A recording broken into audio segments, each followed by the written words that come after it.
Ajustez votre ceinture de sécurité, vous êtes avec maintenant la conduite criminelle.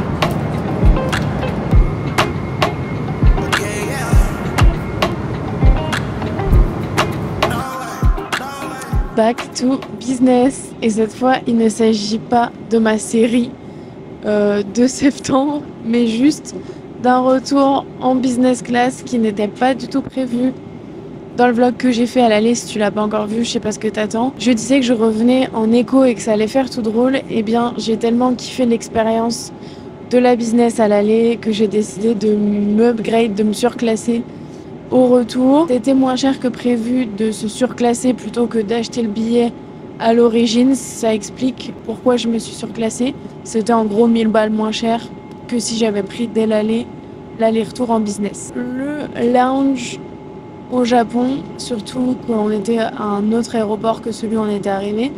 Là, on était à Haneda. Le lounge était pas dingo et surtout, comme d'habitude au Japon, le petit-déj, c'était pas ça. À part si tu veux boire de la bière à 7h30 du matin et manger du poisson séché. Donc là, j'avoue, j'ai un peu la dalle alors qu'il est 9h42 ici et 2h42 en France du matin. Donc là, en fait, c'est pas comme la première fois où on voyageait de nuit, on a dormi la moitié, voire plus du trajet. Là, le but, ça va être peut-être de dormir au début, mais tout le reste de la journée, il faut qu'on reste éveillé jusqu'à l'arrivée ce soir à 22h en France, enfin 17h à Paris, 22h chez nous. Ça sera l'équivalent de 5h du matin à Tokyo, donc je pense que ça va être un peu perturbant. Donc là, je vais quand même essayer de dormir. Ensuite, je vais voir, comme d'habitude, si je travaille ou pas, si je regarde un film ou pas. J'ai téléchargé des dizaines de vidéos YouTube pour m'occuper aussi. Donc je vais voir, l'idéal, ce serait que j'avance sur la suite du nouveau module de Success Story Pro ou que je fasse des scripts, podcasts, vidéos YouTube, voire même des posts LinkedIn parce que ce serait le but de reprendre des posts sur LinkedIn. Mais comme d'hab, je me mets pas de pression, je m'écoute. Et par contre, j'ai pris un tonneau parce qu'à l'aller, j'avais vraiment pas assez d'eau. On a juste une petite bouteille et après, ils servent verre par verre. Et autant dire que moi, je bois 3 litres d'eau par jour. Donc là, j'ai pris mon tonneau, je vais mettre un hydratis dedans. Et puis, voilà, j'espère qu'on va pas prendre trop cher de jet lag en rentrant. Parce que là, du coup, on est lundi. Ça bousille déjà la journée de lundi quand même. On va voir si je reprends. Je pense que je reprendrai pas mardi matin. Là, mardi matin, je vais dormir, faire mes lessives, mes valises et tout. Sinon, elles sont capables de rester 3 semaines chez moi, pas ouvertes. Et je reprendrai le taf, je pense, mercredi. Et voilà, on est pas mal. Petit retour quand même sur le Japon, même si je vous ferai un épisode de podcast dédié qui est déjà commencé à être scripté. Du coup, le Japon, c'était quand même incroyable. Le pays est dingue, la culture, le respect et tout. Je vous détaillerai tout ça dans l'épisode de podcast, mais franchement, c'était un super voyage. Je suis ultra reconnaissante d'avoir pu le faire. Je suis ultra reconnaissante d'avoir pas été du tout limitée en termes de budget. On a pu faire tout ce qu'on voulait. Faut savoir que quand même sur place c'est quand même pas super excessif. C'est un peu spé sur certains trucs, c'est un peu strict sur certains trucs, c'est un peu... J'en reparlerai peut-être, mais là ce qui m'est venu ce matin, c'est quand j'ai vu ma gueule dans le miroir. Bon, évidemment je me suis pas maquillée, mais j'ai l'impression que le dernier vlog vous a plu. J'avais la même tête, ça tombe bien, vous êtes pas là pour ma beauté mais pour ce que je dis. Mais du coup j'ai pensé à ça, c'est qu'en fait au Japon, moi j'étais persuadée que toutes les meufs Jap, elles avaient une peau de dingue. Et vous savez, en France, il y a cette hype de dire les cosmétiques japonais, nanana. C'est vrai. D'ailleurs, je vous ferai un unboxing, je pense, sur TikTok. J'ai acheté 1000 trucs. On a même racheté une valise supplémentaire tellement j'ai acheté de trucs ici.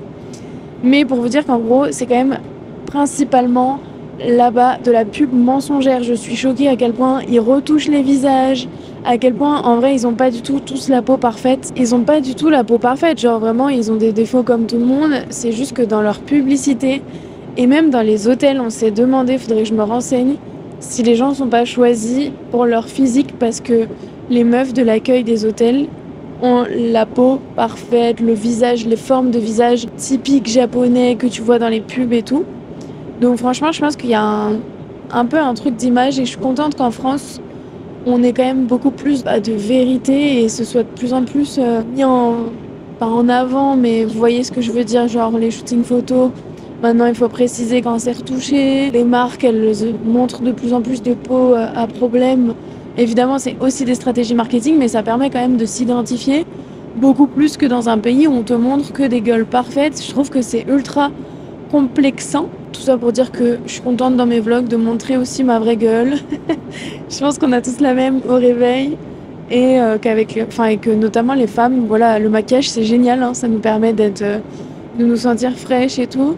Mais malheureusement, ça peut créer aussi des complexes. Donc voilà, je suis fière de moi d'arriver maintenant à sortir des vidéos YouTube où je suis pas du tout apprêtée, même si dans les podcasts et tout, j'adore être belle, être maquillée, machin. Je me dis dans mes vlogs, c'est aussi normal de montrer l'envers du décor.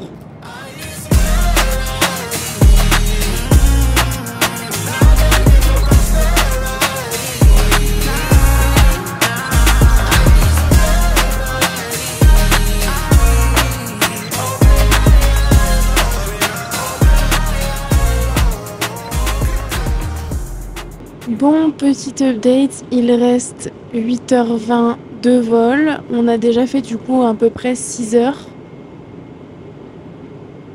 On est dans une zone de turbulence là depuis genre 20 minutes, je dirais même plus. Ça secoue un peu. Je pensais que c'était passé, c'est pour ça que j'ai lancé la cam, mais en fait là c'est en train de secouer. Au moins vous êtes avec moi en live dans cet avion. Je suis trop contente. Franchement, je suis tellement contente de mon voyage et tellement contente de pas passer 14 heures en écho que genre je me dis ouais ok 14 heures c'est long mais là c'est pas du tout long, genre je suis trop happy d'être là, genre je profite de chaque instant dans ce vol parce que je sais pas quand est-ce que je pourrais le refaire, je sais même pas si je le referai un jour, donc vraiment je suis full dans le moment présent en train de profiter. Du coup au final on a mangé directement genre une demi-heure après avoir embarqué, ce qui était trop bizarre parce qu'il était genre 10h30. Mais du coup, on a dû finir, je pense, vers midi, le temps qu'ils servent tous les plats et tout. On a regardé 2 vidéos. Squeezie, classique, je regarde tout le temps, qui est l'imposteur, ça me fait marrer. Je regardais pas du tout avant, il y a genre quelques mois. Et on a regardé le concept de Yomi Denzel sur les vacances à 100 € vs 100 000. Et franchement, je trouvais ça pas mal. J'ai pas mal rigolé.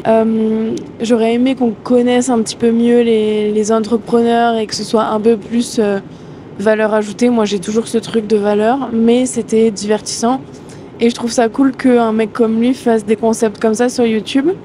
Et j'ai vu dans les commentaires d'ailleurs que c'était pas mal apprécié, donc c'est plutôt marrant. Et c'était marrant de voir ces mecs qui vivent dans le luxe se retrouver dans un camping. Enfin bref, je vous spoile pas, mais franchement, la vidéo, pas mal. Et ensuite, j'ai dormi pour quand même ne pas être trop éclatée en arrivant à Paris, parce qu'on a encore quelques heures avant d'arriver à Dijon. Là, j'ai écouté mon podcast sur le Winter Arc pour réécouter. Je réécoute très souvent mes podcasts, faut le savoir, parce que ça me permet aussi de toujours suivre un petit peu ce que font les monteurs, mon podcast manager, et aussi parce que ce que je dis, je me l'applique, donc ça me fait des bonnes piqûres de rappel. Voilà. Donc là, je vais faire une petite pause sucrée. Sûrement me faire je vais voir peut-être pas tout de suite, mais dans quelques heures, je pense que je me ferai une petite skincare pour faire croire à mon cerveau qu'on commence la journée. J'aime bien faire ça. Des fois, ça m'arrive le soir quand je suis fatiguée et de ma journée et que j'ai un événement le soir ou que j'ai un repas ou quoi. Je rentre, je me démaquille, je me lave et je me remaquille. Du coup, j'ai l'impression que je commence une nouvelle journée et que je suis plus fatiguée. C'est ouf, mais je préfère ça plutôt que prendre un café ou une Monster et pas dormir, quoi.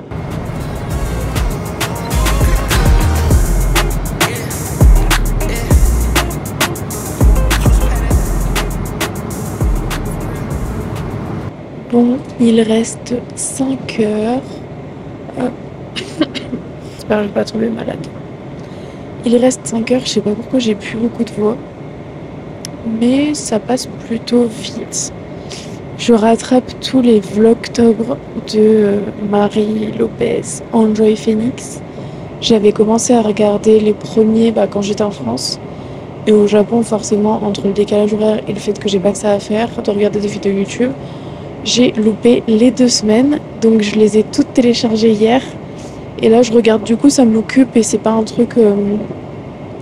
Bon, là, c'est un truc qui passe vite. J'ai regardé Vice Versa 2, je sais pas si je l'ai déjà dit. Et je trouve ça trop bien. Genre, ce film est trop bien. J'avais adoré le premier. Et le deuxième, ultra intéressant aussi. Enfin voilà, je trouve que même si c'est un dessin animé, c'est ultra profond comme message en termes émotionnels et tout, pour vraiment se rendre compte de ce qui se joue quand on pense et enfin, les actions qu'on a en fonction de nos émotions. Bref, t'as capté le délire. Donc si t'as pas vu Vice Versa 2, regarde-le. Il est sympa. Je pense que je vais aller me faire ma skincare, mon make-up dans genre 1 heure. Et parce qu'ils nous ont dit en fait à l'embarquement que 2 heures avant l'atterrissage, on aurait un deuxième service. Donc je ne sais pas ce que ça va être puisqu'il sera genre 15 heures en France. Donc je me dis peut-être un petit goûter, je ne sais pas. Sachant que c'était pas très bien organisé, vraiment là cette histoire qu'on a mangé, je suis un peu deg. C'est un peu, à chaque fois je me fais des plans en mode de telle heure à telle heure je dors, à telle heure nanani nanana, pour pas vivre trop mal le jet lag.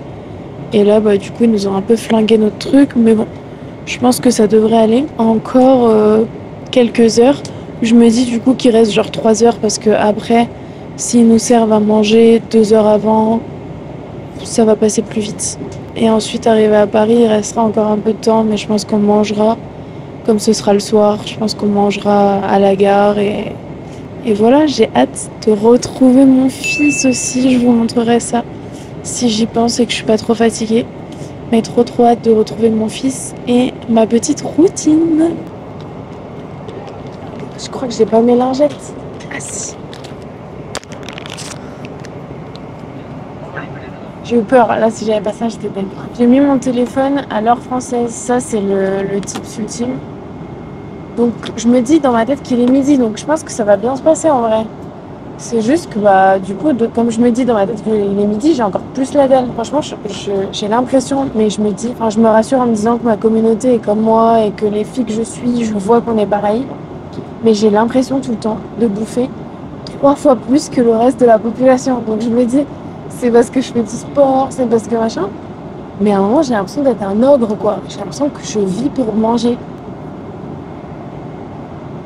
Je l'ai déjà dit à l'aller, mais ces lingettes Sephora, elles m'ont coûté que dalle. Elles m'ont coûté que dalle et elles sont trop bien. Je suis choquée, j'avais trop peur parce que moi je fais des réactions ultra vite. Mais elles ont l'air ultra naturelles, j'en sais rien. Mais en tout cas, ça sent pas trop fort. Ça fait vraiment une sensation de fraîcheur qui est ultra nécessaire dans l'avion. Et je m'en suis servie aussi pendant le voyage, notamment quand j'avais ma petite chambre japonaise et qu'il y a une journée où je ne me suis pas lavée, j'avoue, parce qu'on est rentré à genre 23h et que aller dans la salle de bain commune à 23h, j'avais pas envie. Donc je me suis passé ces lingettes sur le corps et franchement, trop bien. Autre truc qui m'a sauvé mon voyage, que ce soit l'avion ou le voyage tout court, c'est ce déo que j'ai acheté avant de partir. À la base, j'ai acheté cette marque pour les lingettes intimes et au final, j'avoue, je m'en suis pas servie parce que j'ai un peu peur de mes réactions parce que il y a quand même du parfum dans ces lingettes. Donc je les ai pas encore testées et je me suis dit j'aurais mieux fait de les tester avant pour être sûre parce que là, s'il m'arrive un truc intime au Japon, dans l'avion et tout, flemme. Donc je me suis dit non, je vais pas faire n'importe quoi. Donc je les ai achetés un peu pour rien, mais c'est pas grave, je m'en servirai à d'autres occasions. Mais du coup, j'ai pris la trousse avec tout, dont le déo. Et franchement, il est incroyable. Je sais pas s'il est aussi naturel que le Wild, que le Respire, mais malheureusement, il fait mieux le taf. Il fait moins de traces sur les vêtements foncés. Et il est incroyable. Genre, je ne sens plus mauvais.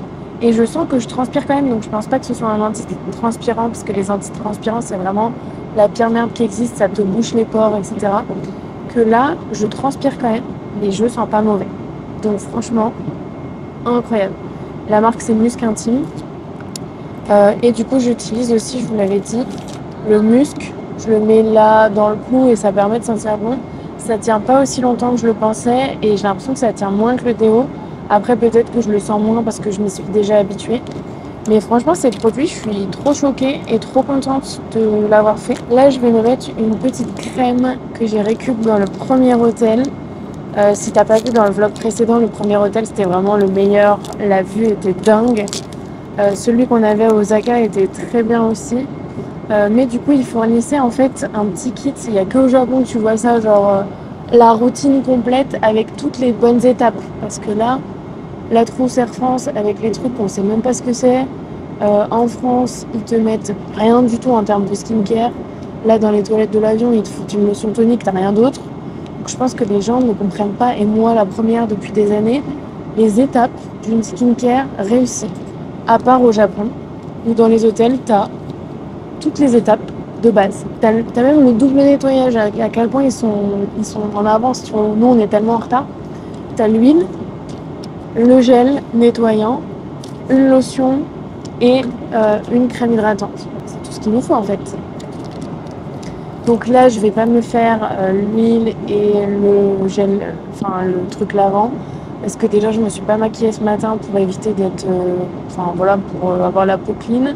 Et j'ai fait la lingette démaquillante parce que clairement le lavabo des chiottes, des toilettes, même si les toilettes en business sont mieux que les toilettes en éco, c'est pas non plus Versailles. Et surtout, il y a des gens qui attendent pour pisser, donc flemme d'y passer 1 heure. J'avais dit que je me maquillerais, mais franchement, je vais pas me maquiller. Je m'en fous, je vais passer ma vie dans les RER et à la gare. Et ensuite, c'est ma copine Hilo, cette crème qui vient me chercher, je suis trop contente. Donc en fait, flemme de rentrer chez moi et de devoir refaire toute ma skincare parce que je me suis maquillée. Donc je me ferai que nettoyant et crème et ça ira très bien. Du coup, je vais faire la lotion avec un petit coton et la crème hydratante. Et je vous ferai aussi mes chemins sur TikTok parce que cette chaîne n'est pas censée se transformer en chaîne beauté. Je pense que sur TikTok, je vous ferai l'unboxing des produits skincare que j'ai achetés ici. Il y en a tellement, je pense qu'il y aura plusieurs parties. Mais du coup, je suis allée dans un magasin assez quali là-bas et ils m'ont expliqué comment bien servir des produits, du gel moussant, de la lotion et tout. Donc je vous partagerai ces connaissances qui sont nécessaires et qui, malheureusement, ne sont pas très accessibles en France et j'ai mis 26 ans avant de comprendre ce que c'est un double nettoyage. Donc si t'es comme moi, ça pourra toujours te servir. J'ai trop peur d'en être partout. Pas d'ouverture, putain, je vois rien. Est-ce que j'allumerai pas ma lampe? Ah, super. J'ai renversé la moitié de la lotion.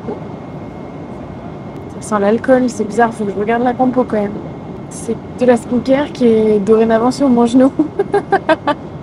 Oui, je vais avoir le genou hydraté. Là, la tablette, elle a pris un petit coup d'hydratation, elle a rien compris. Bref, c'était sûr de toute façon. Bon, là, je vois que le temps défile. Ça va peut-être être un vlog plus long que l'aller. Mais en fait, à l'aller, genre, j'ai filmé plus l'expérience. J'ai fait des plans d'illustration et tout. Et j'ai bien fait parce qu'il faisait plus jour. Là, il fait nuit, on voit que dalle. Mais du coup, j'avais besoin, je pense, de vous parler plus dans celui-là. Parce que dans le premier, je me suis dit, il est bien, mais on n'a pas assez parlé, vous et moi. Et dans les vlogs comme ça, un peu plus légers, où c'est pas que du business, que de la création de contenu, je me dis c'est l'occasion en fait. Et surtout, j'ai eu énormément de retours sur le vlog business, de gens qui me disaient c'est trop bien, t'es ultra naturel, ultra spontané, ultra cash, ça fait plaisir, nanana. Donc je me dis en fait ce qui est cool, c'est que moi, à travers ces vlogs, je me dis ouais, il y a un peu moins de valeur, peut-être les gens ils vont pas aimer. Alors qu'en fait, vous kiffez parce que ça vous rapproche aussi un peu de moi, de ma personnalité, tout ça. Bref. Dites-moi dans les commentaires si c'est le cas. Ou si j'arrête de raconter ma life, de parler de cosmétiques et que je me remets en mode business. J'ai envie de vous dire, même si vous n'êtes pas d'accord, la décision est déjà prise, mais dites-moi quand même votre avis, ça fait toujours plaisir. Là, en ce moment, j'ai full commentaires sur YouTube, full commentaires positifs. Les vues augmentent, tout augmente, donc je me dis là, on est sur la bonne lancée. C'est le moment de faire ce que je kiffe tout en continuant ma stratégie. Puisque même si je vous dis toujours que je fais ce que je kiffe, mon métier c'est la com, c'est ce que j'apprends à mes clientes. Donc j'ai une stratégie, je sais exactement à qui je m'adresse, pourquoi, quel est l'objectif de chaque contenu, etc. Mais si tu veux apprendre à faire ça, c'est dans Success Story Pro que ça se passe, pas ici. Bon, au final, je vais lire, je pense. Et petite anecdote sur ce voyage. Il y en a eu plusieurs, en vrai on n'a pas eu de gros soucis, mais on a eu quelques petites merdes. Je l'ai raconté dans mes vlogs quotidiens que j'ai fait sur Instagram. Notamment le fait que je m'étais plantée dans une réservation et que du coup on a dormi presque sur le sol dans une chambre japonaise, mais au final c'était génial. On s'est cru dans Pékin Express, donc au final tout arrive pour une raison. Je suis trop contente de m'être plantée dans la réservation. Par contre, j'avais pris ma Kindle pour pas me trimballer mon livre de 400 pages, mais du coup ce petit objet est quand même très discret. Et en fait, au deuxième hôtel à Tokyo, heureusement que c'est arrivé à Tokyo puisqu'on y retournait, j'ai mis ma Kindle sur ma table de nuit puisque en général je lis le soir. Sauf qu'il y avait un réveil qui faisait de la lumière et ça c'est mon angoisse. Me réveiller la nuit et voir l'heure et voir la lumière dans ma gueule et tout, c'est impossible pour moi. Du coup, j'ai mis ma Kindle contre ce truc. Sauf que clairement, on aurait dit que la Kindle, elle faisait partie de la déco. Et en le faisant, j'étais fatiguée, je me suis dit, vas-y, c'est bon, je vais faire attention, je vais y penser. Dans ma tête, je me suis dit, c'est une mauvaise idée, tu vas l'oublier. Bien, ça n'a pas loupé. Le lendemain de notre départ, ou le soir peut-être, je sais plus, je me suis dit, je lirai bien mon livre. Et là, j'ai tilté direct, je me suis dit, mais en fait, la Kindle, je l'ai jamais remis dans mon sac. Du coup, je l'avais oublié. Mais comme ces Japs sont tout sauf des voleurs, il m'avait gardé au bien au chaud ma petite Kindle. Voilà, c'était l'anecdote du jour. Autre point important, c'est que je suis beaucoup moins stressée et j'ai beaucoup moins de problèmes dans mes voyages depuis que j'ai pu un budget serré et depuis que j'ai globalement de l'argent d'avance, de l'épargne et que je gagne bien ma vie. En fait, l'argent, voilà, il faut faire fort pour me mettre en difficulté maintenant. Donc je me disais globalement dans mon séjour, il peut rien m'arriver parce que même s'il faut qu'on paye, je sais pas, 500 balles une nuit parce qu'on est en PLS et qu'on s'est gouré dans un hôtel ou peu importe, je me disais bon, ça fait chier, mais en fait ça va pas me tuer quoi. Ça va pas me mettre en difficulté comme ça aurait pu l'être à une époque. Donc même ma Kindle, je me suis dit OK, évidemment, je vais tout faire pour la récupérer, je vais pas gâcher mon argent et tout, mais si jamais on me l'a volée, si jamais il y a un souci quelconque, je m'en rachète une. Et ça, c'est vraiment un truc qui peut paraître quand t'as pas d'argent, un peu prétentieux, un peu tout ce que tu veux. Mais en fait, franchement, il y a un des trucs qu'on ne dit pas assez, qui est sous-coté. Un des objectifs de gagner de l'argent, moi, c'est de régaler mes proches, c'est de, voilà, d'atteindre des trucs, d'acheter une maison, de nanani, nanana, ça c'est des objectifs globaux, communs, machin. Mais ce qui est sous-coté avec l'argent, c'est la charge mentale que tu as et le stress que tu as en moins. Parce qu'en fait, à part des gros problèmes, t'as plus vraiment de problèmes. Tu vois ce que je veux dire? On dit que l'argent fait pas le bonheur, j'en ferai un épisode. C'est vrai parce que ça suffit pas, mais franchement, ça y contribue grandement. Et je voudrais quand même qu'on rétablisse la vérité parce que du coup, ça a fait que le voyage était dingo. Là, je suis revenue en business class parce que je me suis dit en fait, je peux me le permettre plusieurs fois. C'est ce que je te transmets dans l'épisode sur le money mindset. Hein. Je fais pas n'importe quoi. J'achète pas des trucs que je peux pas me permettre. Mais du coup, comme je vis globalement dans mes moyens, voire même en dessous, c'est pour ça que je voudrais un peu upgrader ma vie là dans les prochains mois. En fait, ça va quoi. Là, je rentre 14h, je les vois pas passer, il reste 3h30. Je suis trop bien. Je suis trop bien. Et ça, ça a pas de prix en fait. Moi, le confort, mon confort et celui des miens, c'est ma prio. Et du coup, l'argent, malgré tout, permet quand même pas mal cet objectif-là. Je devrais prendre l'avion plus souvent, hein, ça me rend un peu philosophe, tu vois.